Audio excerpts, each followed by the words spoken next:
Sveiki visi, seniai jau beskaičiau knygą į eterį.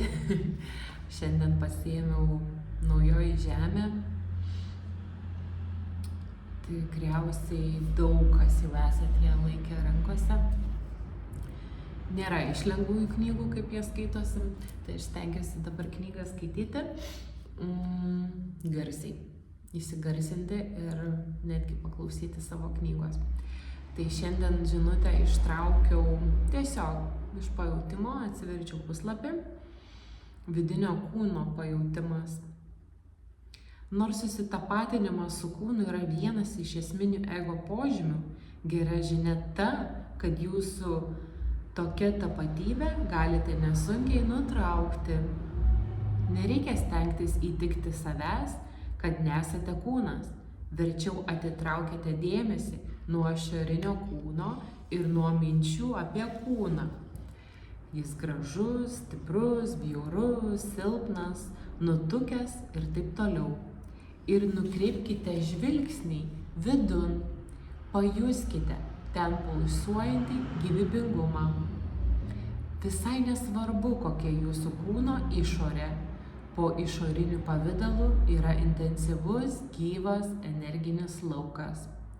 Jei nelabai suvokiate, kas tai yra vidinis kūnas, akimirką pabūkite užsimerkę ir pasistengkite aptikti gyvumą savo plaštakose.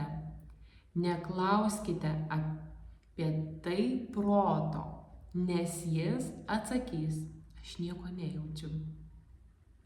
O gal netgi pridurs, leisk man galvoti apie įdomesnius dalykus. Todėl užuot klausę proto, iškart kreipkitės į savo plaštakas. Pajuskite juose subtilų gyvybingumą. Taip, ten esama gyvumo. Turite nukreipti ten savo dėmesį ir tą gyvumą pastebėsite. Galbūt pirmiau pajusite lengvą dilgčiojimą, o paskui ir plaštakų gyvumą. Jei dėmesys į plaštakas laikysite sutelkę ilgesnį laiko tarpą, tas pojūtis stiprės. Kiti žmonės tai patiria net neužsimerkę. Jie gali pajusti savo vidinės plaštakas, skaitydami šias eilutes.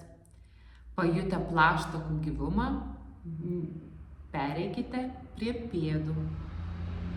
Laikykite ten sutelktą dėmesį minutę, stenkitės vienu metu jausti ir plaštakas, ir pėdas, o paskui leiskite tam jausmui apimti visą kūną, kojas, rankas, pilvą, krūtinę ir štai jūs jau jaučiate savo vidinį kūną kaip visą apimantį gyvumo darinį. Ką aš vadinu vidiniu kūnu? Iš tiesų jau nebėra kūnas, o gyvybinė energija. Tiltas tarp formų pasaulių ir beformiškumo. Išsiugdykite įprotį jausti vidinį kūną kuo dažniau. Po kurio laiko jums net nereikės užsimerkti, kad jį pajustumėte. Pavyzdžiui, pasitikrinkite, ar galite tai jausti, ko nors klausydamiesi. Kai pojūčiais užčiuopiate vidinį kūną, liaujatės tapatinti su savo fiziniu kūnu. Taip pat ir su protu. Kitaip sakant, nuo formų pasaulio tolstate į beformiškumą, kurį galima pavadinti savo pačiu buvimu.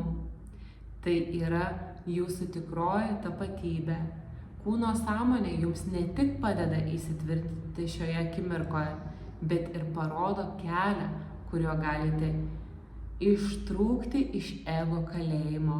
Be to, kai esate tokios būsenos, stiprėja fizinio kūno imuninė sistema ir sugebėjimas pačiam gydytis. Net skaitant šį skyrių, pajutau delnuose vidinę energiją. Ar jūs jaučiate tai? Pasidalinkite.